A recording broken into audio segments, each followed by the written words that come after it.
Hey y'all, hey, it's another episode of Bonafide Her Podcast featuring the one and only Miss Addyson. Why? Hey guys.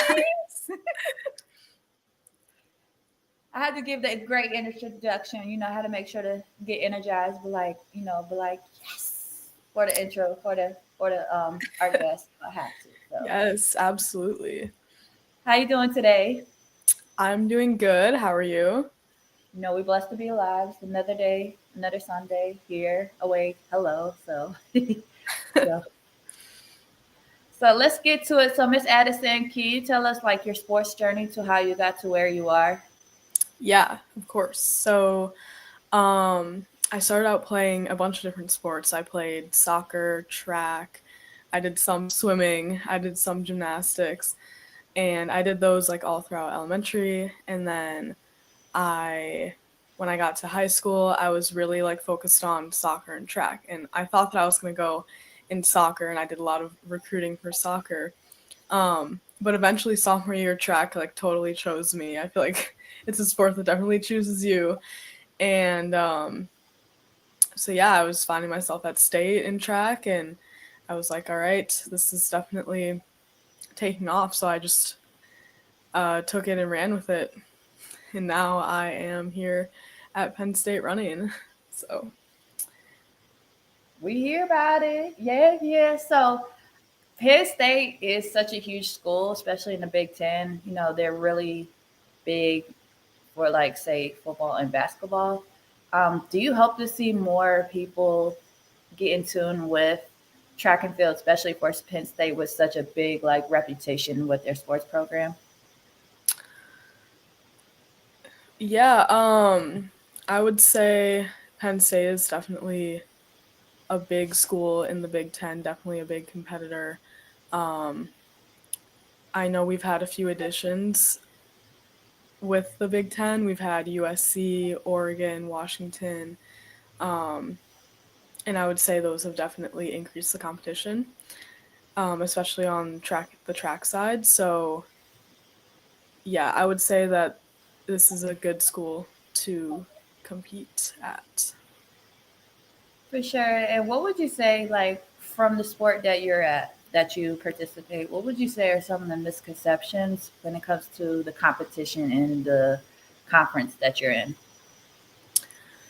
Um, I would say that especially in track, people think like the schools down south are usually like more competitive, like the SEC conference is more competitive. With like USC coming in, Oregon, Washington, the Big Ten is also like super competitive. And just like in the SEC, if you're winning at the conference meet at the Big Ten, you have a good shot of going to the Olympics. So I would say that both are super competitive conferences. Um, so yeah, super competitive both in track and in football and in a lot of sports. Hey, I just think it's amazing to see the track and field world just continues to grow, especially like um I will say I was one of those like when you hear about it, it's usually about the Olympics, like the track and field. Mm-hmm. They like to advertise it and on the Olympics. But do you hope to see like do you hope to see more people tune in to the track and field even in the regular season and postseason, like outside of the Olympics? Yeah, definitely. And there are things that are helping um, the audience move towards that direction. So there's something called Grand Slam track, and so it's these meets that are outside of the Olympics throughout the year, and it has like stars like Sydney McLaughlin, Sha'Carri Richardson, Anna Hall, and those athletes go there. They compete.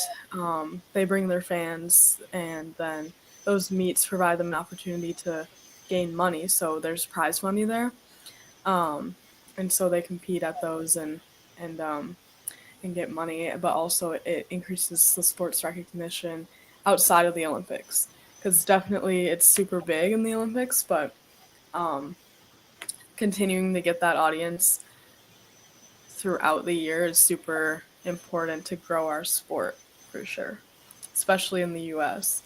It might be bigger overseas, but in the US, I would say football is definitely the biggest sport, but I think that track definitely is growing. For sure, because I every time I see somebody do like the track, either they're running or throwing, I'm like, y'all got it. Kudos to you. I'm like, yes, y'all got it. I'm gonna just be in the stands, watch you guys do your thing, and I'm here for it. 'Cause- Yeah. Oh, and another thing with the Grand Slam track, like they have like these challengers, so it's like the big name people and then there's challengers and so it makes it like a little bit more exciting. oh, that's cool. Yeah. So it's not just watching like I don't know, it puts more behind like the people who are competing there. I feel like it makes it more interesting. So, And I'm gonna enjoy it because I'm gonna be in the stands right there enjoying it. And be like, oh, because like I just want to see. I just want to see the amazing action. I don't want like now if I volunteer, if they have me being thrown in as a tribute, I'm like, all right, cool. But I'm just gonna be a little slow right now. I just can't run like that or throw far like that. Y'all got this though. I'm here for it. have So. you tried? Have you tried running? So I was close to doing shot putting in high school, and then I experienced something traumatic. But running wise, the I'll run and then jog. I could just run a little bit and then just jog or walk the rest of the track. Just run, then jog.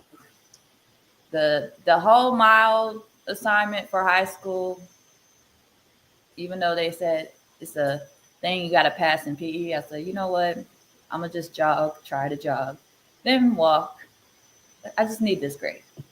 I don't think I'll ever use this beyond my high school, but we hear about it. We hear, but You got some interval action going on. No, I totally get it. Like sometimes I'm a sprinter, so when I'll do like when I'll run like miles, I'll be like, ugh, just put one foot in front of the other, and we'll get there. But I totally know what how you feel because it's like, dang, I just want to like stop. But we keep going, one foot in front of the other. put one foot in front of the other. I don't know why I sing that, but it's like. Yeah. So my question for you is, with the rise of women's sports, for revenue and for viewership, what's it like to be part of it or you part of you being as the growing of the women's sports being increased? Um, I love it. I love being able to um, represent women in my sport and get to compete as a female in track. I know we haven't always had that, so, but it's big.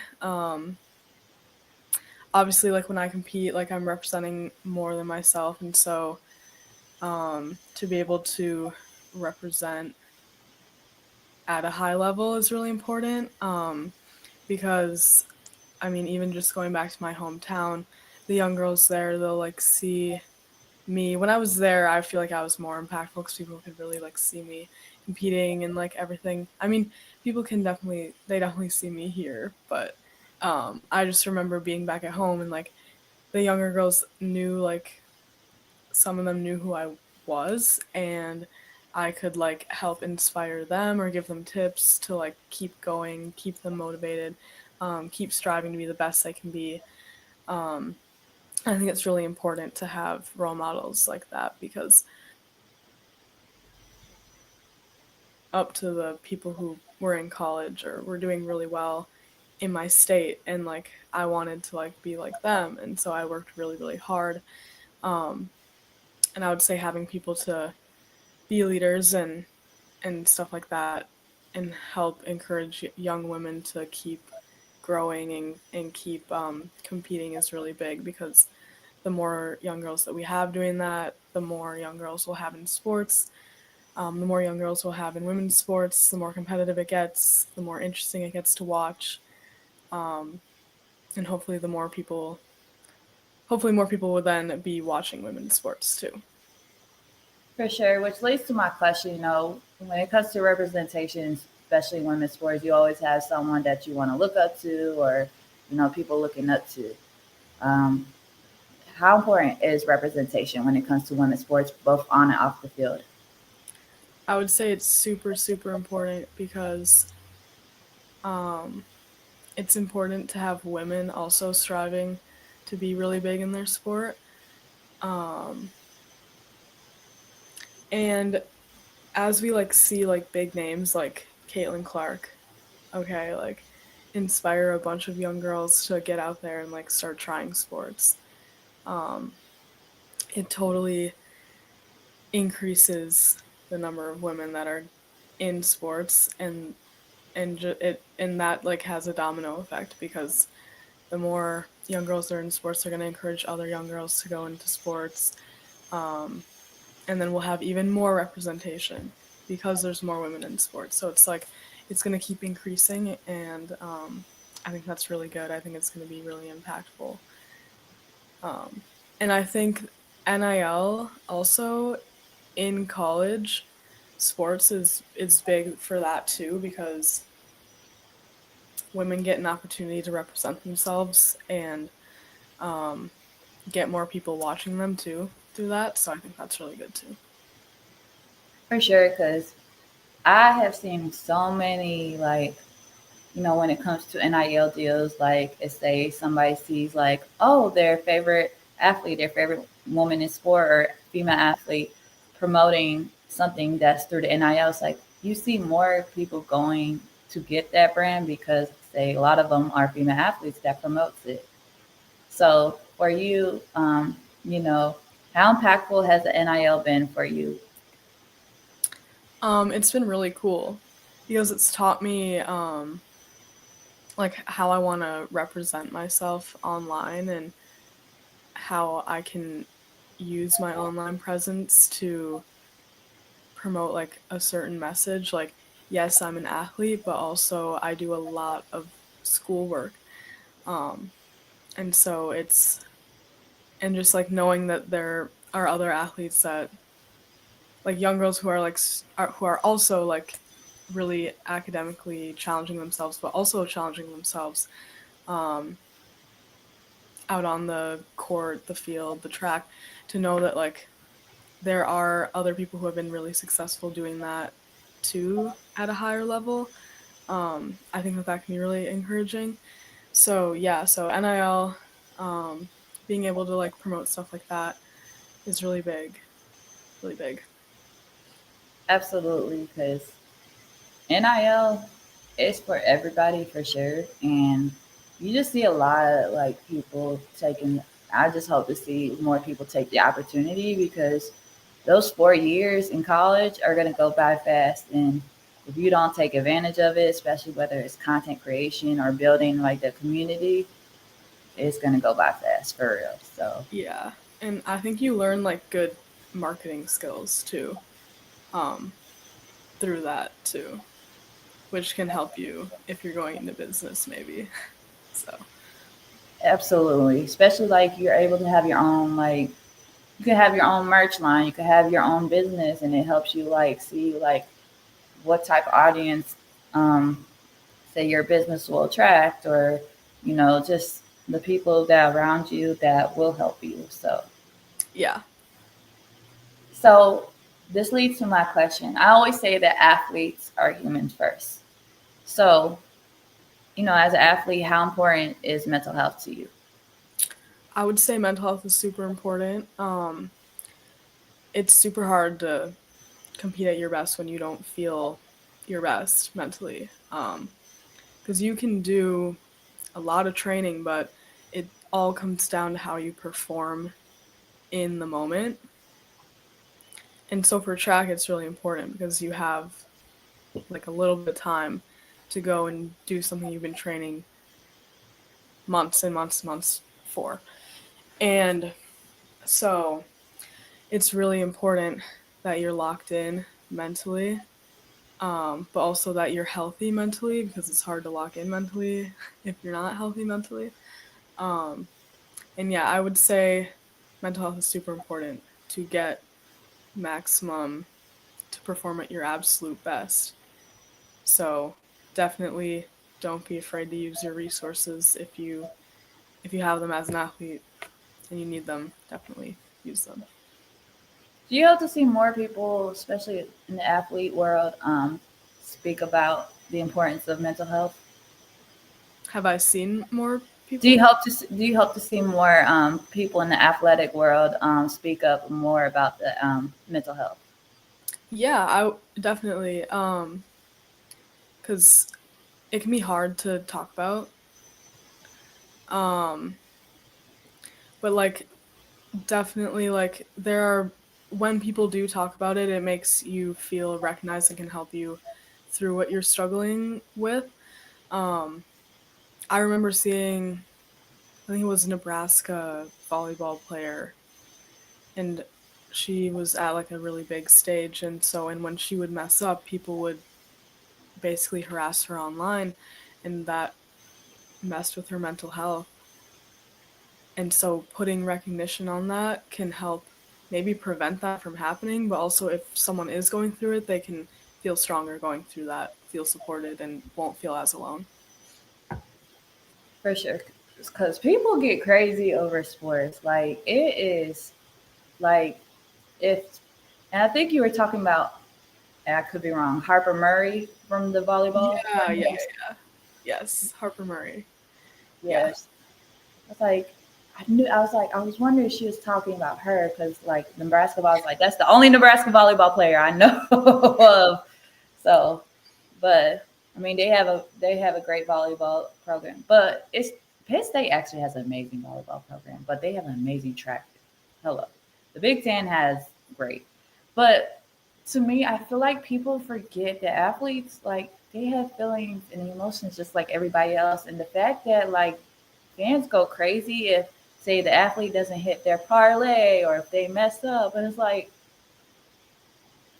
you try going out there you try going out there and you can see how that feels if you mess up and then you get the same you receive that same reaction that you are doing to that player. You're going to be singing a different tune. I think it's hard. Um, People who aren't in the position don't always understand the amount of pressure that um, is put on these athletes when they go out to compete.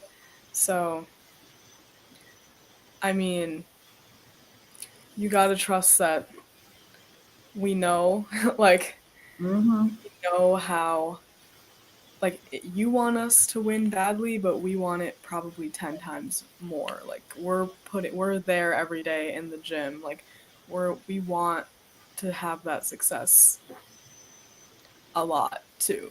So, so I think more people should understand that. For sure. And this is coming, like I said, this is coming from the perspective of me being was a college women's basketball manager. So like just seeing all the athletes, the day to day, what they're doing, going weights, workouts, and then classes, balancing all that, and then study hall, like a lot of it balancing that, and then a lot of it can take a toll on their mental to where like I don't want to burn out or I don't want to have anxiety and a lot of people and I think and I was saying something the other day like a lot of people I feel like this is so overlooked is performance anxiety, like especially with practice or even in competition at high levels, like performance anxiety is something that's so serious. So do you hope more people would take more serious about performance anxiety and be aware of it, like get how they can handle the anxiety where they don't get anxious on the big stage? Yeah. It's definitely something you get used to. You get used to pushing through some of that anxiety. Um, it could be talked about more. And for sure, to know like someone that you look up to deals with that too can make you feel recognized and empowered to fight through that a little bit more and empower you to get through your struggles like they do. Um, But yeah, I think so. I think that would be good. Yeah, that would be good. Of course. Cuz yeah, even at practice like you want to get it right. And I think the anxiety comes from just really wanting to get it right for you, but also for everyone who supports you and has been a part of your process. You want to do really good for them too. And so I think that can come with pressure as well. But yeah, you just keep going and you do the best you can.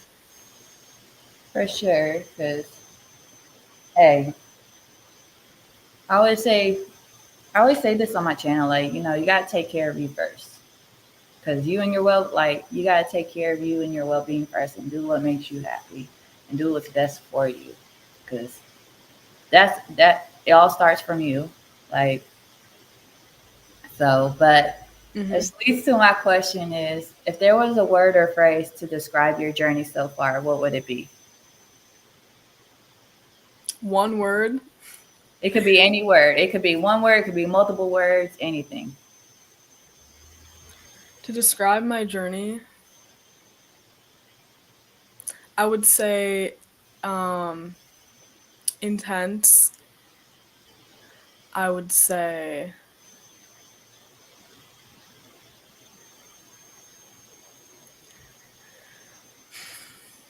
I would say intense is a good word to describe everything that has happened. Because intense is really good, um, for the most part.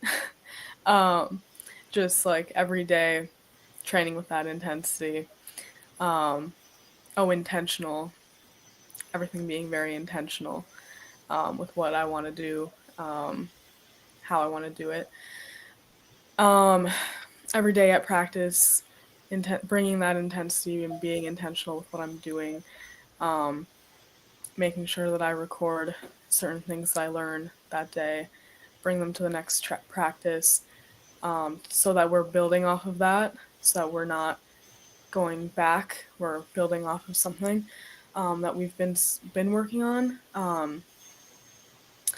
and then the workouts they can get intense.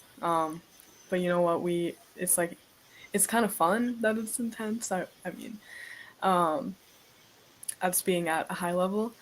Um, but yeah, so and then I'm in the honors college at Penn State, so my workload for school is sometimes pretty intense, but um, I kind of I don't know, I might be crazy. I kind of enjoy it like that. So yeah, so that's I would describe I would describe my process as pretty intense, but also fun and thrilling too. I like that. I ain't never heard of that before. Intense and intentional. It's like that's double eyes in that. There's double eyes of that word. So, but I like it. It's honors classes though. Yes, I'm majoring in finance, and then I have to take two honors classes a semester for the honors college here. Um,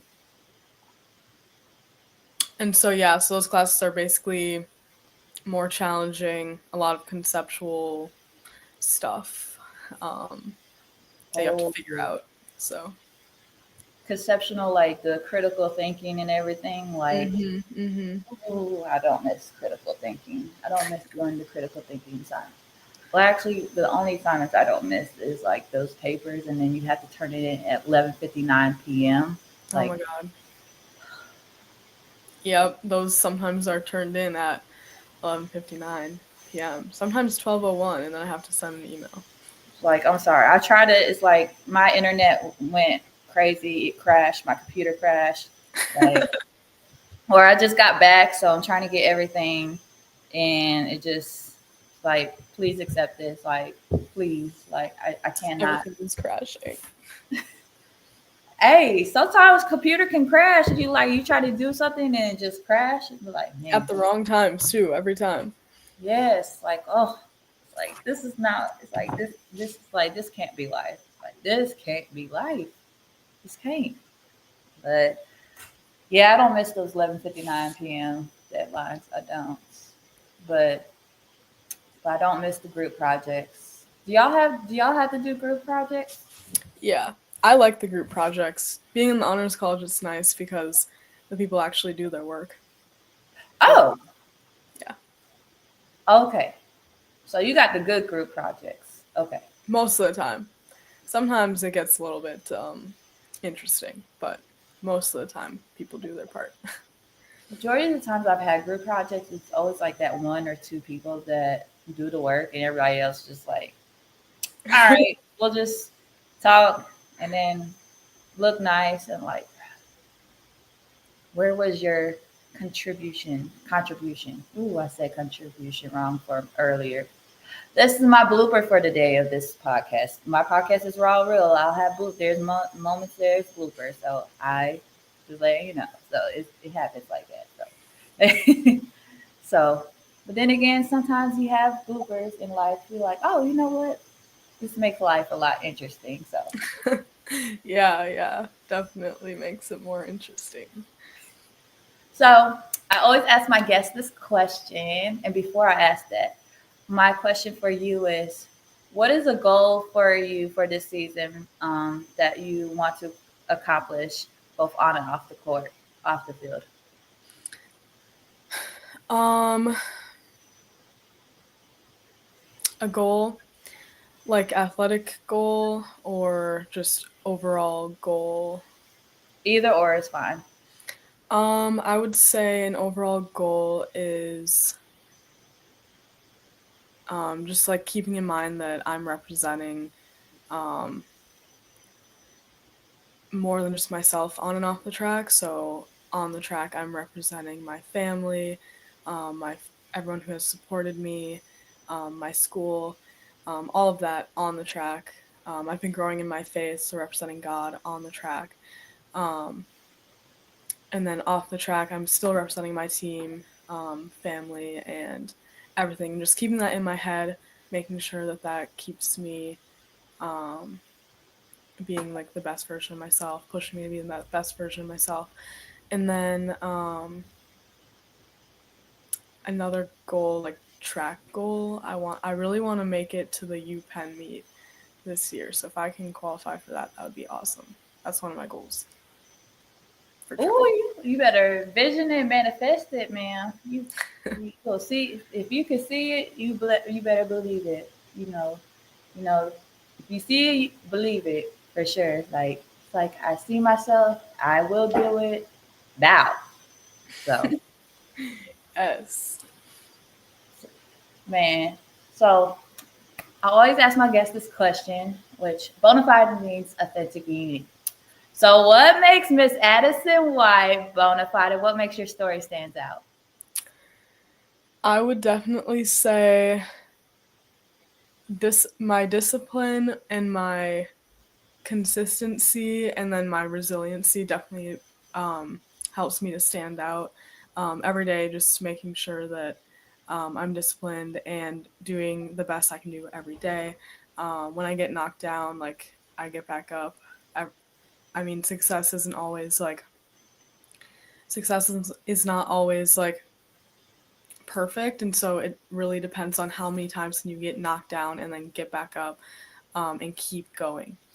Um, and yeah, and then over the summer, like no one is gonna tell you to go and like wake up at 6 a.m. and go to your 7 a.m. lift. Like you have to have that discipline to keep you going and make sure that you stay ahead because, well, it's not like everyone's doing that at this level. Like you have to do it. But if you're in high school, that'll definitely get you ahead.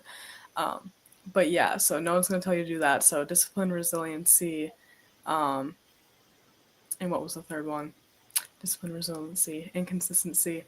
You got to be consistently doing your best, and that might look different on different days. But as long as you are doing the best that you can on that day, um, that's really big.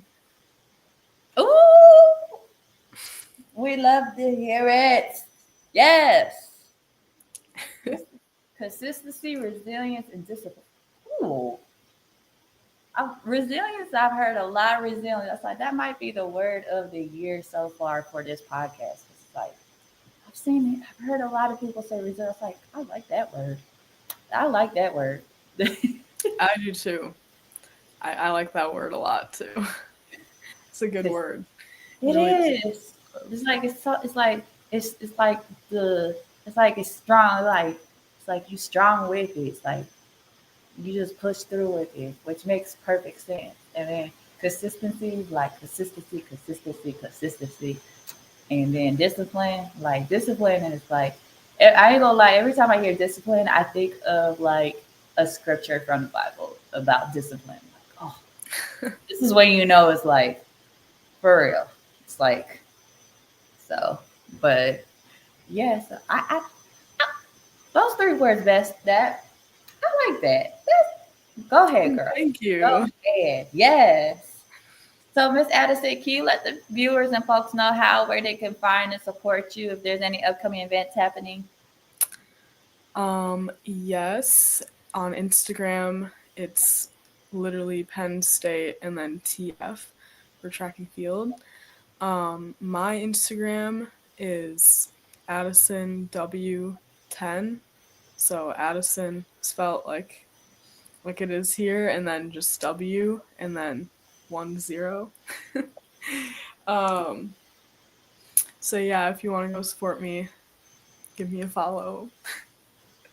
Y'all heard it from the queen here first. Y'all be sure to follow Addison at Addison letter W10 as in number 10, and be sure to find her and support her through her Instagram, but also support her during her track meets, also at Penn State TF, as in track and field. So be sure to check her out. And best of luck to you for this season, because girl, you gonna go for it. You better. It's ring season for you. It's like it's ring season. So Yes, thank you so much, Ashley. Thank you for having me on your podcast. This has been super fun.